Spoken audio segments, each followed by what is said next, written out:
Bonsoir à tous. On parle du mode d'emploi du contentieux électoral dans cet autre numéro du talk sur Live TV, la télé sans filtre, avec un invité, Dr Séverin Guibessonguine Datien. Il est docteur en droit, mais avant lui, on abordera la question de la drogue au sein de la jeunesse ivoirienne et bien d'autres sujets dans ce talk. Restez avec nous sur Live TV, la télé sans filtre. Bienvenue.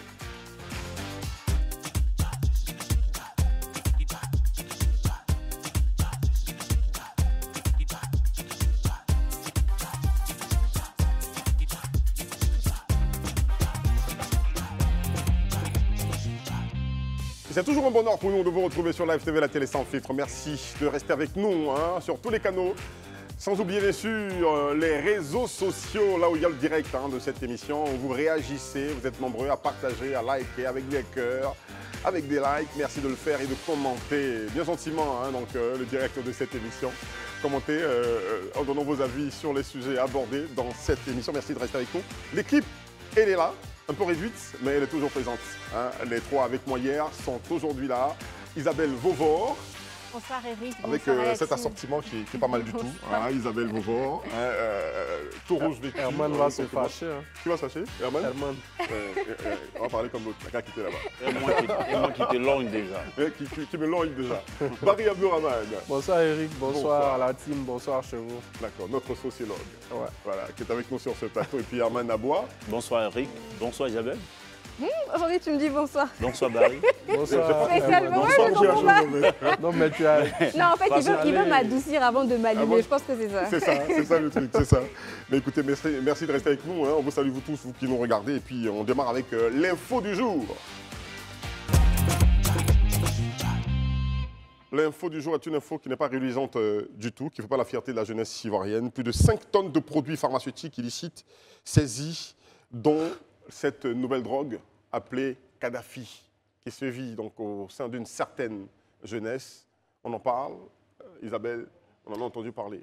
Kadhafi. Oui, alors la Kadhafi, c'est une nouvelle forme de drogue. C'est le tramadol qui est donc un puissant analgésique qui est mélangé donc avec des boissons alcoolisées qui provoquent donc des troubles au niveau de la santé, non seulement mentale, physique, mais aussi au niveau de la sécurité publique parce qu'on assiste souvent à des accidents de la route ou alors à des violences en fait de façon impromptue de ces jeunes-là qui consomment ces drogues-là. Pour la petite histoire, il faut savoir qu'on se rappelle en 2011 en Libye, il y avait eu donc la révolte des populations et à ce moment-là, Kadhafi avait donc accusé Al-Qaïda de droguer donc les jeunes manifestants et c'est de là donc que vient le nom Kadhafi, sur cette drogue-là. Voilà. D'accord, très bien.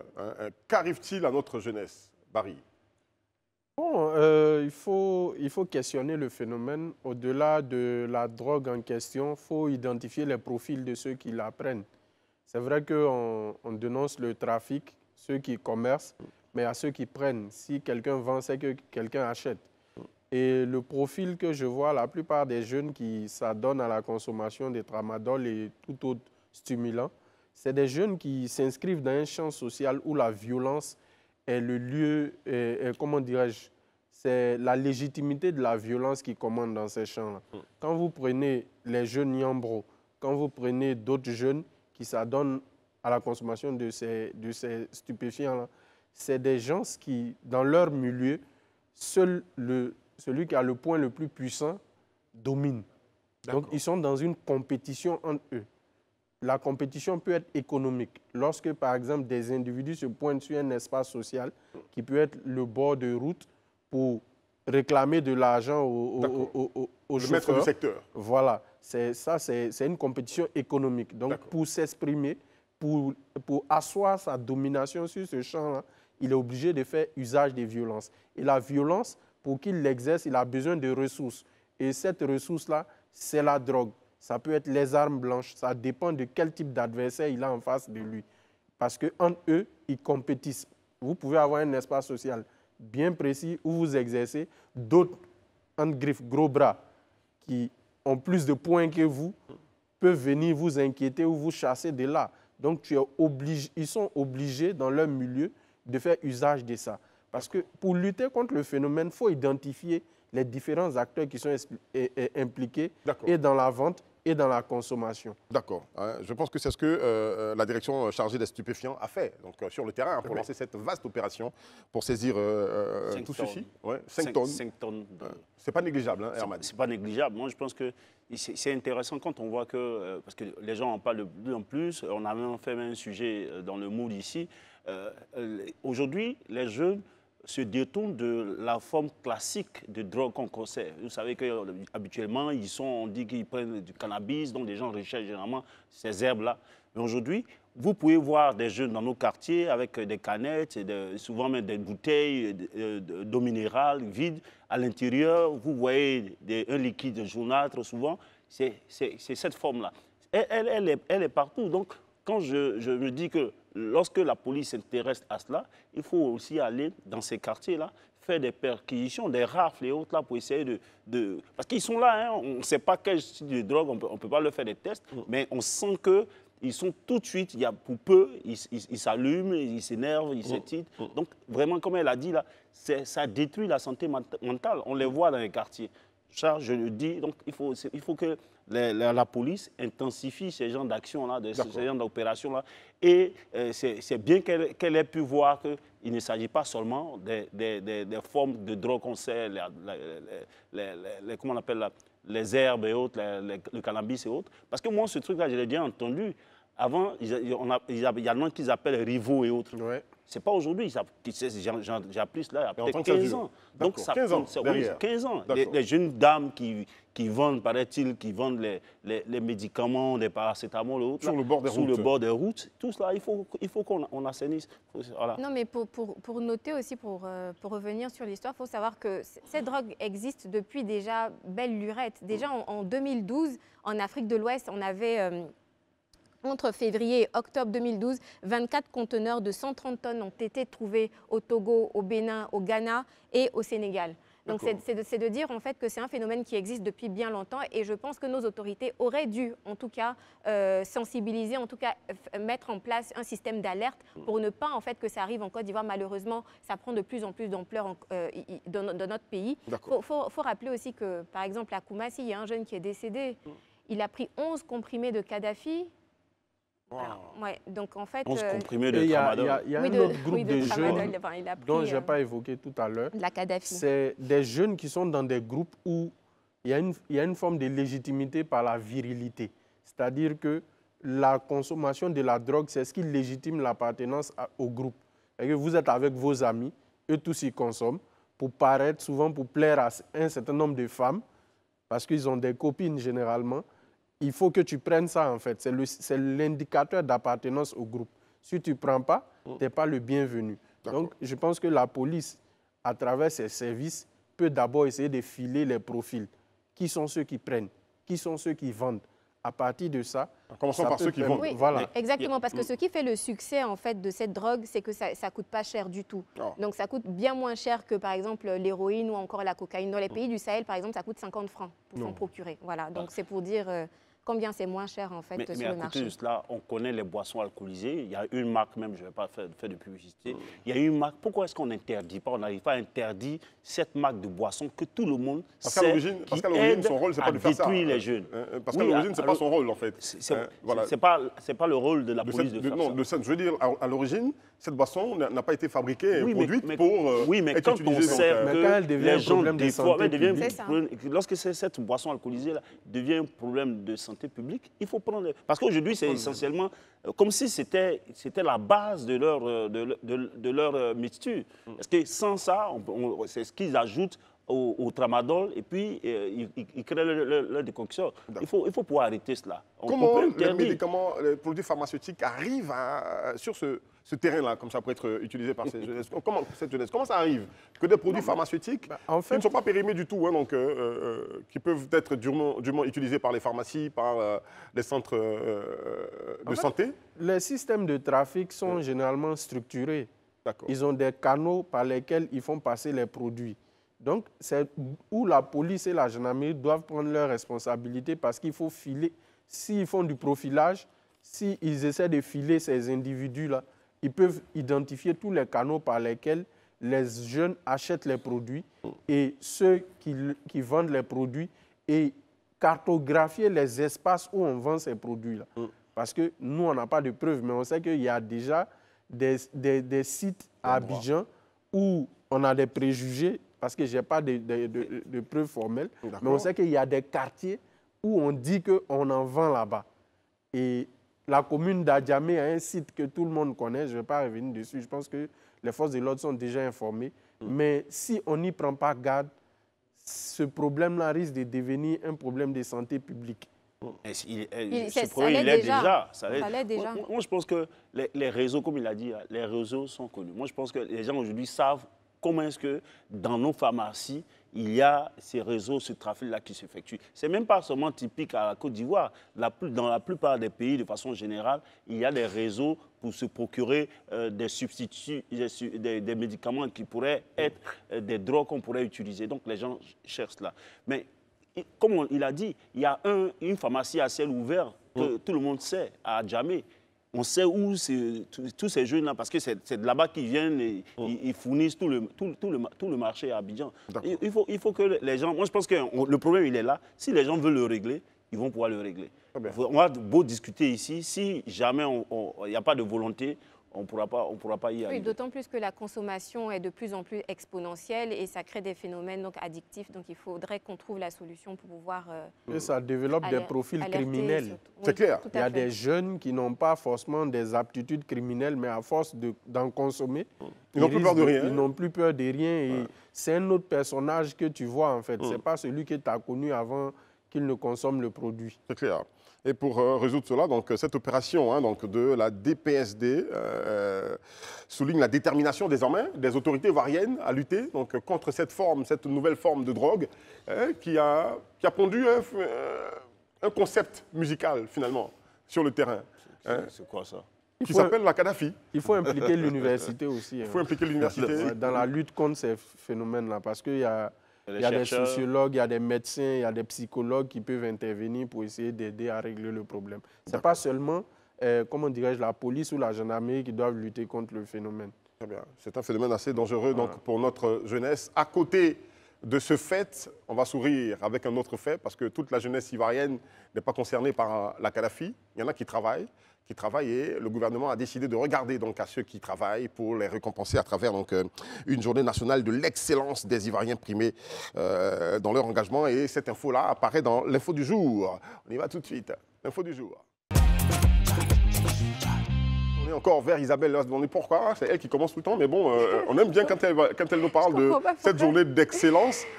Oui, donc le 5 septembre, 83 prix ont été décernés donc, au niveau de la présidence. Hein. Donc, comme on le sait depuis 2013, voilà, il y a le prix d'excellence qui est institutionnalisé au niveau de la Côte d'Ivoire.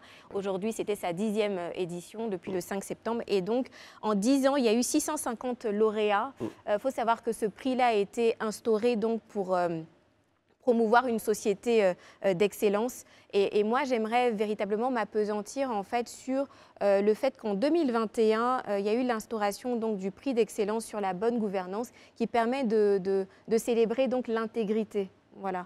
Donc au-delà donc du prix d'excellence qu'on peut avoir, il y a aussi le prix de l'intégrité qui est récompensé à travers le prix de la bonne gouvernance. D'accord. À la couleur de l'Ivoirien nouveau, celui qui est intègre, qui travaille et qui contribue donc à l'évolution de la société. Herman. Mais moi, j'ai peut-être une question à poser à Vovo, parce qu'apparemment, elle en sait plein de choses. Quels sont les critères qui amènent à identifier que telle personne est excellente dans son travail?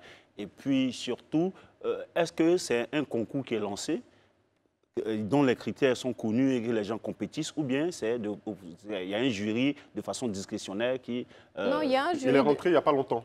Il y a un jury de façon... Ça fait 10 ans que ça dure, donc il faut l'informer. Il y a un jury de façon discrétionnaire donc, qui planche sur des dossiers qu'ils reçoivent. Donc en fait, on fait des appels à candidature. Tout le monde en fait peut soumettre son dossier, mais il y a aussi une autosaisine, c'est-à-dire que par exemple, si au niveau de l'État, on remarque qu'il y a un jeune qui excelle dans un domaine d'activité bien spécifique, on peut également lui décerner ce prix-là, ce prix d'excellence. Alors, parmi ceux qui ont été récompensés, on retient quel nom déjà? Il y a la consoeur Man Camara qui travaille dans le développement des médias, qui a eu un prix. Voilà. En tout cas, elle est à féliciter parce qu'elle a été l'une des premières JRI, journalistes, reporters, images ici en Côte d'Ivoire. Donc, elle a eu ce prix-là. Tout le monde sait, au niveau dans le milieu journalistique, tout le monde sait son travail. Donc, je la félicite, profite pour la féliciter. Voilà, moi, j'aimerais vraiment saluer le travail de Akuba Angola, qui est donc une entrepreneure, voilà, qui est à la tête donc de l'entreprise d'Abali Express. Une chaîne de restaurants. Exactement, une chaîne de fast-food, en fait, de plats africains, etc. Donc, je pense en tout cas qu'elle est à féliciter, à encourager, parce qu'en l'espace d'à peine 2-3 ans, elle a pu monter donc toute une chaîne de restauration dans les communes les plus phares, en fait, du pays. Donc, je pense qu'elle est à encourager et on espère en tout cas que d'Abali Express va se retrouver un jour à Boaké, à Corogo, à San Pedro, etc. C'est pas de la publicité pour elle, hein. Non, mais on parle du prix d'excellence et on est en train de faire la promotion donc, des gens qui font preuve d'intégrité, de courage, d'abnégation dans le travail, etc. Donc, ce n'est pas de la publicité pour moi, c'est de faire la promotion de l'excellence. Et elle en fait partie. Barry retient qui Non, tout le monde, hein, tous ils sont censés être excellents. Mais on n'oublie pas les taïkwondoïnes quand même. Je pense que c'est là où j'allais en venir. Il y a Cheikh Salah qui incarne un modèle de réussite parce que c'est quelqu'un qui vient de nulle part, qui décide on parlait tout à l'heure des violences, mais quelqu'un qui décide d'utiliser ses poings et ses pieds pour gagner de l'argent de façon régulière, pas de façon irrégulière. Donc, il est à saluer. Et il y a aussi les représentants des forces de l'ordre. Il y a un représentant de l'armée et puis il y a un autre de la gendarmerie et de la police. Quand on évolue dans une sous-région où certains soldats ont décidé d'être chefs à la place des chefs, ceux qui sont récompensés, là, c'est une manière de dire aux militaires aussi que le travail bien fait peut être récompensé. C'est clair, c'est clair. On n'oubliera pas les jeunes adolescents. Oui, on a vu les élèves à tous les niveaux sont représentés. Donc, moi, je pense que c'est un prix, quand tu vois ce prix-là, chaque année, on a fait de ça une institution. C'est bien parce qu'il faut montrer la Côte d'Ivoire des valeurs, il faut encourager l'excellence. Donc, vraiment, c'est à point nommé, quoi. Je pense que c'est à mettre, comment on peut dire, dans l'action du président de la République qui essaie de faire. Quand on voit, il y a toutes sortes, c'est vraiment coloré, voilà, donc c'est bien. Il y a plusieurs secteurs d'activité, oui, et c'est surtout, le privé comme le public. Surtout souligner l'implication même du président de la République parce que c'est lui qui préside donc cette cérémonie-là, qui remet aussi les prix d'excellence aux côtés donc de plusieurs personnalités, de présidents d'institutions, etc. Et on a toujours vu, en tout cas pendant cette journée de l'excellence, le couple présidentiel ensemble. Donc, et il y a une cagnotte, non? Oui, normalement, il y a un prix attaché à Ils ont chacun reçu 10 millions de francs. Tu aimerais avoir le prix d'excellence, on dirait. Comme tu as entendu, il y a l'argent dedans, là, c'est ça? Non, pas forcément, c'est pas pour l'argent. Je veux dire que ce qui fait que les gens ne respectent pas généralement les prix, souvent, c'est beaucoup plus en donnant des tableaux de reconnaissance. Mais ça, si c'est accompagné d'une cagnotte... Il y a beaucoup d'argent. Oui, c'est ce que je dis là. Donc, c'est vraiment... Ça montre que le président veut instituer quelque chose. Il faut encourager, il faut encourager. C'est ça, et développer cet esprit de champions nationaux, encourager, valoriser, parce que c'est pas rien. Vous savez, quand on travaille pendant des années, on a l'impression souvent que notre travail n'est pas reconnu, ou notre travail n'est pas valorisé, ou personne ne voit en fait les efforts qu'on fait. Mais quand on est récompensé au sommet de l'État, je pense que c'est vraiment à saluer. D'accord. Surtout que par le passé, les gens se disaient que c'était un concours de beauté ou seulement qu'il y avait une bonne cagnotte, il y avait de l'argent. On a vu la Miss Mathématiques l'année dernière qui a reçu, je crois, 30 millions de bourses. Je crois que de plus en plus. C'est cette année. C'est cette année. De plus en plus. De toute façon, on est content que la cagnotte... Les gens mettent une bonne cagnotte. Donc, oui. On se souvient. La bonne cagnotte motive. En fait, lui, tout son problème, on se souvient, c'est l'argent qu'il a. Bonsoir, monsieur Tiburce Kofi. Il a refusé le prix, de prendre je crois, de littérature, non? Non, mais après, au-delà même de l'argent, je pense que c'est une promotion, une valorisation, même si c'est un tableau, même si c'est un diplôme, même si c'est, je ne sais pas, une statue, c'est toujours bon à prendre parce que ça permet de valoriser les efforts qu'on a fournis pendant un certain laps de temps. Aujourd'hui, la réussite est devenue matérielle. Donc, si vous voulez motiver des gens... Je veux dire par là, la réussite est devenue matérielle. C'est l'argent qui compte. Mais quand on tu veux réussit, motiver la société, il réussit faut mettre le paquet. Moi, je pense qu'il ne faut Non, pas mais- forcément toujours mettre l'argent. Je pense que tout est bon pour, en tout cas, promouvoir ceux qui font Mais c'est un la finalité, travail non? excellent. Mais, C'est quand même la mais dans finalité. tous les cas, ceux qui ont été récompensés, C'est pas la finalité, ce je n'était suis pas l'argent d'accord. qu'ils ont mis devant, c'est leur travail. Bon, et on qui a ne met été- pas l'argent Voilà, devant. c'est le travail Ça, qu'il c'est faut sûr. voir. Voilà, mais dans c'est- tous les cas, c'est je l'effort, pense c'est que pas- beaucoup auraient été, comment on appelle, déçus si l'État le reconnaît ainsi et qu'il n'y a pas une bonne cagnotte qui accompagne. Donc c'est déjà bien qu'il y ait une bonne cagnotte. Les deux Donc, combinés, ça fait voilà, l'affaire, quoi. on est tous d'accord pour ça. C'est tranquille. Le tableau est, tu vois, à côté, là.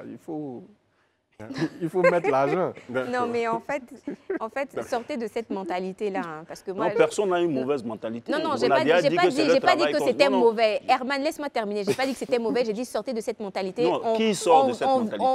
Qui sort de cette mentalité? On célèbre l'excellence, on célèbre le travail, on célèbre les efforts. Donc je pense que même si La c'est récompense un est franc, plurielle. voilà, la récompense, que ce soit pécunier ou autre, moi je pense que c'est bon à prendre. Heureusement Voilà. que contrairement à toi, Mais le faut président- pas le président de la insister, République- Merci à vous. insister Je sur voudrais cette saluer- affaire Heureusement que d'argent. contrairement Je à voudrais toi, saluer je peux dire quelque chose. pour m'introduire dans cette petite dispute de foyer.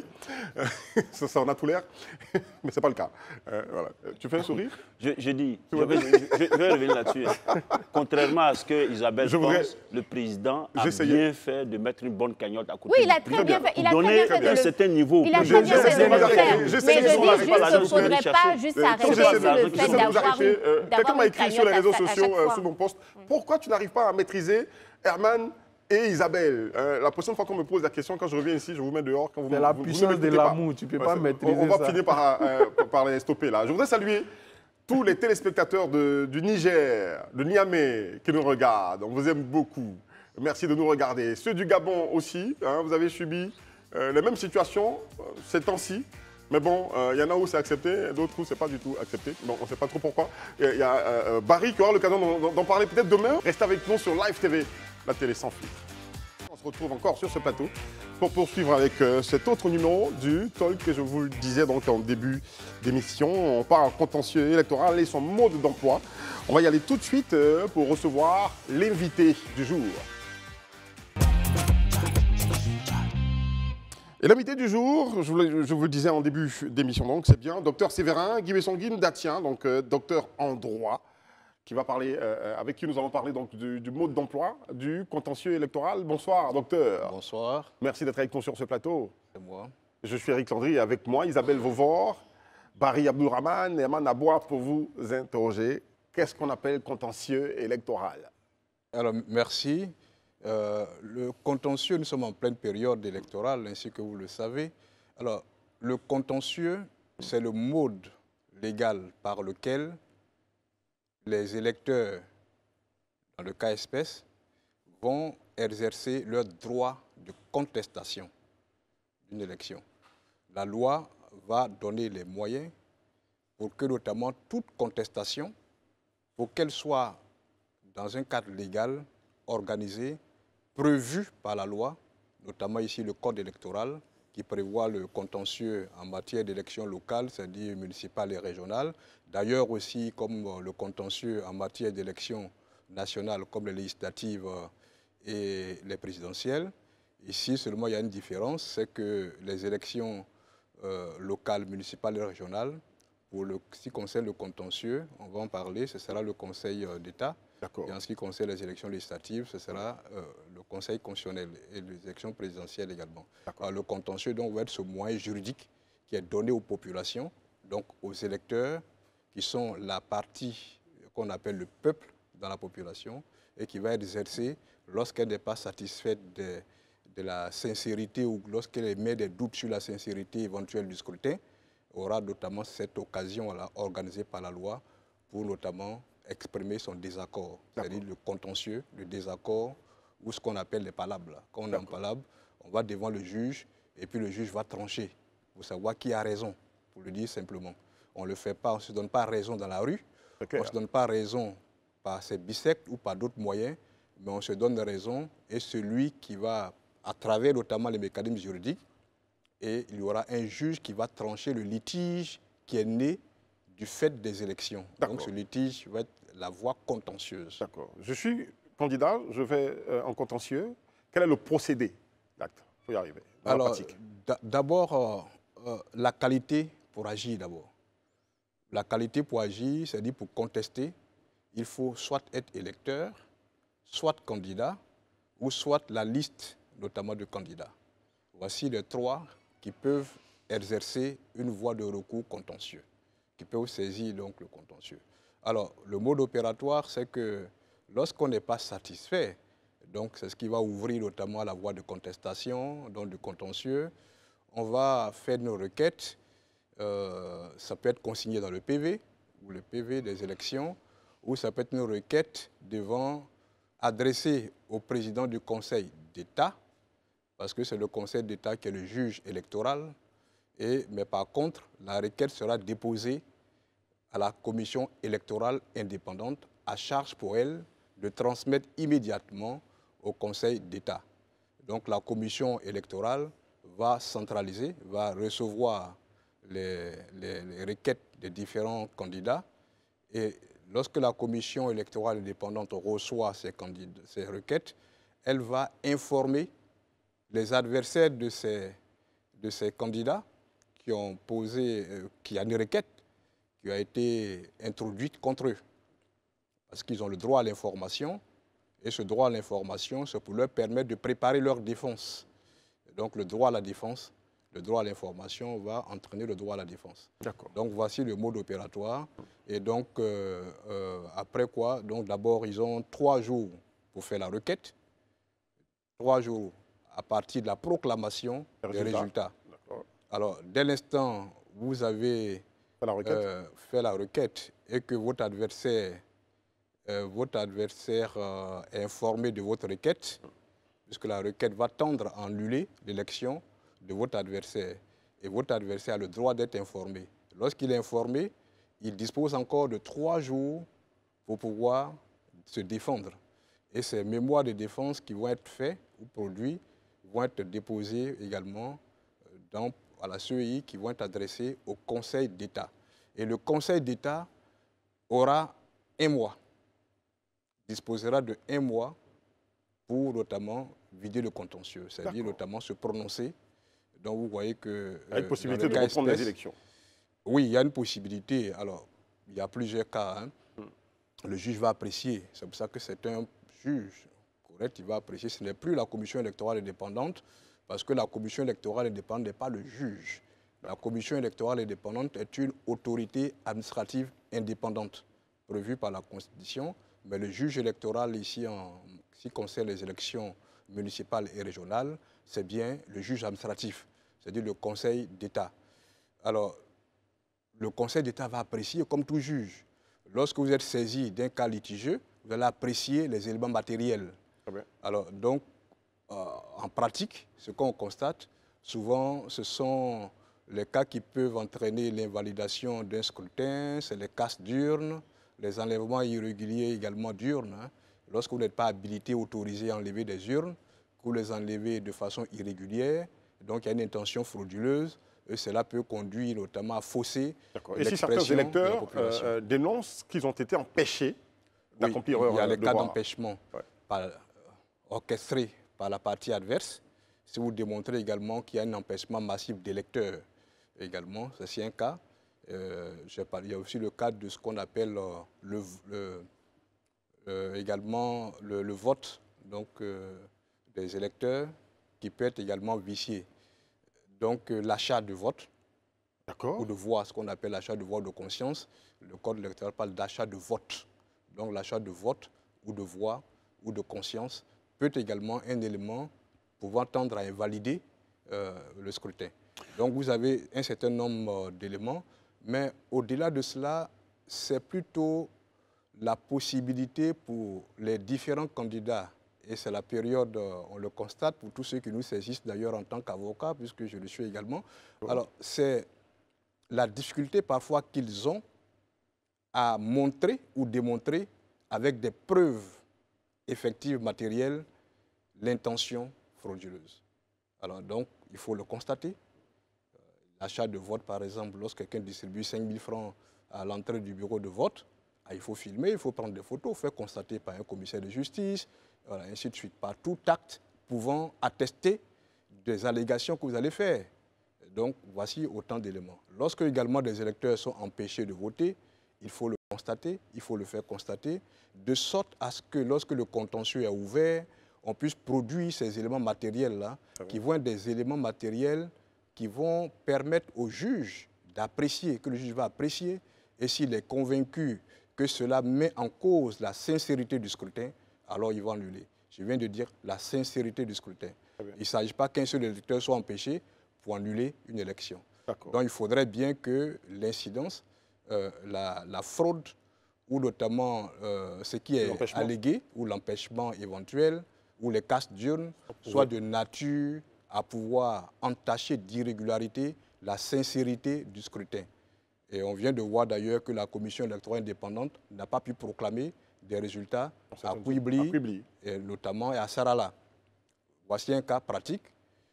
Ça veut dire que le juge et la commission électorale indépendante n'a pas pu savoir qui a gagné au regard notamment des éléments qui sont à sa disposition. D'accord. Moi j'ai une question. Est-ce que lorsqu'aujourd'hui, dans le cadre de ces élections, on constate qu'il y a beaucoup de personnes, beaucoup de candidats qui se disent floués et donc qui organisent des recours, est-ce que le nombre important de ces recours-là n'est pas le reflet d'une certaine incapacité de la CEI à pouvoir faire son travail correctement? Je dirais non tout de suite. Parce que comme je l'ai indiqué à l'entame de mon propos, c'est un droit. Vous voyez, en fait. Et d'ailleurs, même l'article 199, notamment de l'ordonnance du 12 juillet de cette année, qui modifie quelques dispositions du code électoral, dit bien que l'électeur a le droit de contester une élection. Donc, voilà, c'est un droit. Voilà, c'est un droit. De plus en plus dans le système démocratique, on ouvre des possibilités de contester, des voies légales pour pouvoir contester. C'est normal. Nous avons, par exemple, vu qu'il y a des candidats qui ont saisi le Conseil d'État via la Commission électorale indépendante de requête. Les adversaires aussi ont fait. C'est normal. Si on veut annuler mon élection, je vais faire en sorte également à montrer que peut-être mon adversaire a profité de certaines voies de fraude. Ça ne remet vraiment pas en cause la capacité ou la transparence du mode d'organisation des élections par la Commission électorale indépendante. C'est un droit, c'est l'exercice d'un droit. L'inverse aurait été surprenant. L'inverse, ce serait que le litige ou la voie contentieuse se poursuit dans les rues. Et justement, c'est ce qu'il faut éviter. Et on encadre cela pour que tout ceci soit fait conformément à la loi, devant le juge, et puis le juge tranche de litige. C'est comme dans la vie de tous les jours. Les contestations sont de tous les jours. Comment expliquer que la CEI, qui est donc garant de la voix du peuple, puisse proclamer des résultats définitifs alors que souvent certains scrutins ont été entachés, emmaillés donc, de cassage d'urnes, etc., comme ça a été le cas au Plateau ou encore à Cocody? Alors justement, il y a une différence de nature et non de degré, comme on le dirait. C'est-à-dire la différence est importante. Là, ce n'est pas une proclamation définitive par la CEI. La CEI n'a pas été en capacité, au regard des éléments qui sont à sa disposition, de proclamer les résultats. Elle l'a pourtant fait au Plateau. Donc, l'annulé, en fait, du moins, les élections doivent être reprises. D'accord. Voilà. Donc, la proclamation des résultats veut dire qu'on annonce un vainqueur et un vaincu. Voilà, ce qui n'est pas le cas. Les zones dont vous parlez, ils ont été en mesure de proclamer les résultats, donc issus des urnes, donc partout, vous avez pris le cas du Plateau et bien d'autres endroits. Et justement, les contestations qui relèvent après la publication des résultats, c'est ce que permet le Code. Le Code dit le Code électoral, je veux dire, dit clairement que lorsqu'on proclame les résultats, les différents candidats disposent de 3 jours. Alors, si le Code électoral prévoit ce mécanisme contentieux pour que lorsque vous n'êtes pas satisfait, que vous avez des doutes, ce qui est légitime, chaque candidat peut avoir des doutes ou émettre des doutes sur notamment la sincérité du scrutin en certains éléments. Et c'est ce qui est organisé et qui permet aux électeurs de saisir notamment le juge administratif et qui permettra au juge administratif d'apprécier les allégations qui sont faites au regard également des éléments probants, de sorte à pouvoir dire si vous êtes dans votre bon droit ou non, et puis proclamer définitivement les résultats. Vous êtes à vous. Barry, vas-y. La première question que je voudrais poser concerne une intervention du président de la CEI ici, un média, où il disait qu'il y a des commissaires de la CEI qui ont été interpellés qui étaient soupçonnés d'avoir participé à des fraudes. Dans ce cas-là, est-ce qu'il est possible que la CEI donne des résultats alors que dans la même section, il y a des commissaires de la CEI qui ont été interpellés pour fraude? Est-ce que c'est possible? Est-ce qu'il faut valider l'élection dans cette zone? Alors, il y a deux éléments. Très bien. Déjà, les personnes en cause, que ce soit le personnel électoral de la CEI ou toute personne, s'exposent aux dispositions du Code pénal, notamment des articles 238 à 246, qui vont réprimer ces actes de collusion avec le personnel électoral, les cas également d'achat de vote, de conscience ou d'éléments de fraude. Il y a des sanctions pénales. Et les sanctions pénales, c'est ce que peuvent, en fonction de la nature de l'irrégularité qui aura été faite, peuvent entraîner une invalidation du scrutin. C'est le juge administratif qui va apprécier si cela est de nature à entacher la sincérité du scrutin. C'est le second point dont je parlais. C'est surtout la possibilité, l'incidence qui va entacher la sincérité du scrutin. Si on se dit, il y a peut-être 2 ou 4, 5, 6 personnes qui n'ont pas pu voter, vous voyez, ça n'affecte pas et ça n'entache pas la sincérité du scrutin. C'est juste un exemple. Alors, il peut même avoir des castes d'urnes. Les castes d'urnes également seront soumis, comme je l'ai dit, au code pénal déjà. Celui qui le fait, il est saisi, il est puni déjà. Il est puni par le code pénal. Après, le juge administratif en matière d'invalidation va apprécier, va regarder s'il s'agit d'une seule urne qui est cassée, que les bulletins ont pu être récupérés, par exemple. Vous voyez, c'est différent. Mais si les bulletins, il y a plusieurs bureaux de vote où les castes d'urnes ont été perpétrés et que le nombre d'électeurs par bureau de vote peut-être est de 500, 400 par bureau de vote, 2 bureaux peuvent faire déjà 800, vous voyez que ça devient substantiel. 800 personnes, ça devient substantiel, ça peut entacher la sincérité du scrutin. Peut-être que je vais, en matière de contentieux, que les uns et les autres comprennent très bien le principe, et je dirais même le fondement. D'accord. Alors, dans la Constitution, notamment dans l'article 50 de la Constitution ivoirienne, la souveraineté appartient au peuple. Vous voyez? Et le peuple va exprimer sa souveraineté à travers les suffrages dans les urnes. Le vote, c'est ça le suffrage. C'est l'acte par lequel l'électeur va choisir ou notamment accomplir son vote. Et donc, il va exprimer son opinion et le traduire par le vote. Alors, si la souveraineté appartient au peuple et que le peuple a comme moyen notamment d'exprimer ou d'exercer sa souveraineté à travers le vote, le législateur, le constituant, va également dire notamment qu'à l'article 51 suivant donc de la Constitution, que le vote, il est universel, il est libre, il est égal et il est secret. Voici 4 points qui vont servir de fondement à tout ceci. De façon pratique, le suffrage, s'il n'est pas libre, le juge va considérer, et c'est la loi électorale va puger son esprit de la Constitution, le suffrage est censé être libre. S'il y a des éléments qui entachent la liberté des gens à voter, alors ça peut entraîner une sanction, on va invalider. Est-ce qu'il n'y a pas lieu des fois de mener une petite enquête quand même quand on a saisi des responsables de bureaux ou des éléments dans des bureaux en train de voter 2 fois ou de distribuer de façon illégale des cartes d'électeurs ou autre chose? Est-ce qu'il n'est pas bon pour la CEI encore de mener une enquête pour savoir s'il n'y a pas d'autres complices derrière avant de proclamer les résultats? Alors, la CEI va proclamer les résultats si la CEI estime que ça ne met pas en cause la sincérité du scrutin. C'est une estimation. Parce que le juge électoral, le juge administratif pourra décider l'inverse. Et c'est en cela que justement le contentieux se fait. Le contentieux, ça veut dire je ne suis pas d'accord, c'est un cas de litige Et la loi me permet ou me donne l'occasion d'exprimer mon désaccord et de le prouver devant le juge administratif. Et le juge administratif va apprécier, et ça, d'ailleurs, vous allez voir qu'il y a des élections qui vont être invalidées par le juge administratif, comme de tout temps d'ailleurs. Est-ce que ce n'est pas une fuite en avant de la CEI de proclamer les résultats pour ensuite aller au contentieux alors qu'en son sein... va proclamer les résultats.